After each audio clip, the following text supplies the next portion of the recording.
સૌરાષ્ટ્રની સૌથી મોટી હોસ્પિટલ રાજકોટની એમ્સ હોસ્પિટલની વરસાદના કારણે દયનીય હાલત જોવા મળી રહી છે। વરસાદમાં દર્દીઓ પરેશાન થઈ રહ્યા છે। રાજકોટ એમ્સ હોસ્પિટલમાં રોજના ઘણા બધા દર્દીઓ સારવાર લેવા માટે આવતા હોય છે, ત્યારે 3 દિવસ પડી રહેલા અવિરત વરસાદને કારણે એમ્સ હોસ્પિટલમાં પાણી ભરાઈ ગયા અનેક જગ્યાએ સ્લેબ ધરાશાયી થયાના દ્રશ્યો સામે આવી રહ્યા છે।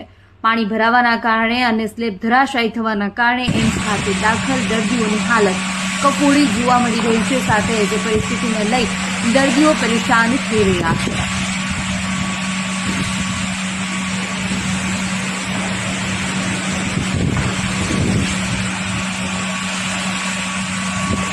ભાઈ